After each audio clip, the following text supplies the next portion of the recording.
These are the best cupcakes I've ever made. They're cinnamon swirl cupcakes with brown butter cinnamon icing. To start, you need to melt 1 stick of butter, put it into your mixing bowl. Then you're gonna add 3/4 cup of sugar, 2 eggs, 2 teaspoons of vanilla, 3/4 cup of milk, and then you're gonna mix that all together. Then you're gonna add 2 cups of flour, 1 3/4 teaspoon baking powder, and then a pinch of salt.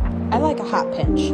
Then you're gonna mix that all together and your batter will look like this. And you're gonna make the cinnamon swirl, which is just 3 tablespoons of melted butter, 1 teaspoon of cinnamon, and 1/3 cup of brown sugar. Mix that all together. You're going to line your muffin tray like this, and then you're gonna put a little scoopy scoop of the batter, and then 1/2 teaspoon of the cinnamon swirl. Swirl it all like this, and then you're gonna repeat. So a little scoop of the batter, and then a little 1/2 teaspoon of the cinnamon stuff, and then it should look like this. You're gonna bake it for 350 for 22 to 24 minutes, and while that's baking, you're gonna make the icing. We're gonna brown 2 sticks of butter. Just leave it on the stove, swirl it, eventually it'll turn brown, and then you need to refrigerate that. I actually froze mine to make it like harder like this for the icing. And then you're going to put it into your mixer into where it looks like this.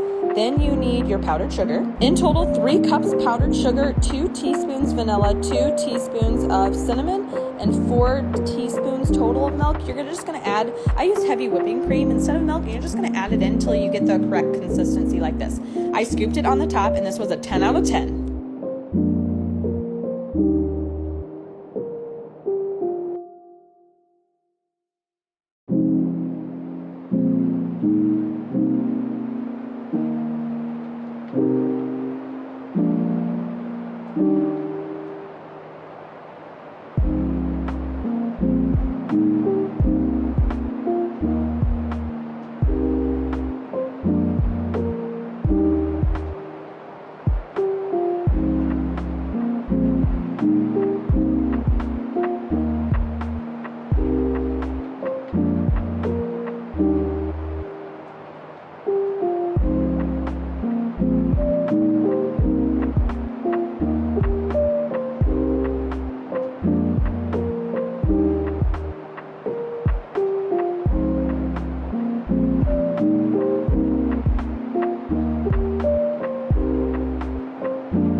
So becoming a better at-home cook means learning how to bake, and baking can be a little intimidating, but with recipes like these delicious Oreo brownies, you are going to have a game-changing dessert that's super simple to make. So let's get into it. So this is the dessert that I eat during that time of month. My cravings are at an all-time high. Ice cream's not gonna cut it.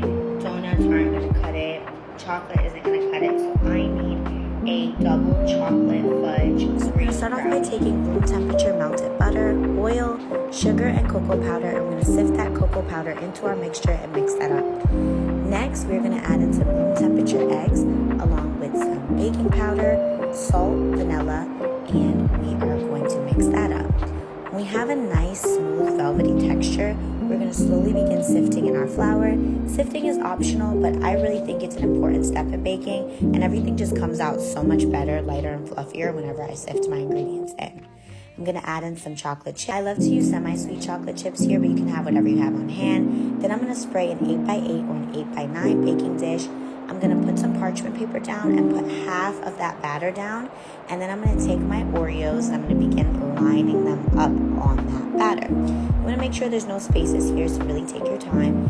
And then you're going to take the rest of your batter and you're going to smooth it out all on top. I'm going to take some crumbled up Oreos on top. I'm going to decorate, make it cute, big pieces, little pieces. And then I'm going to bake this at 350 degrees for about 35 to 45 minutes. You'll know it's ready when you put a toothpick through and it's clean. The brownies do have to cool and set for about an hour and a half before they're ready, but try this out and let me know if you're scared of baking after.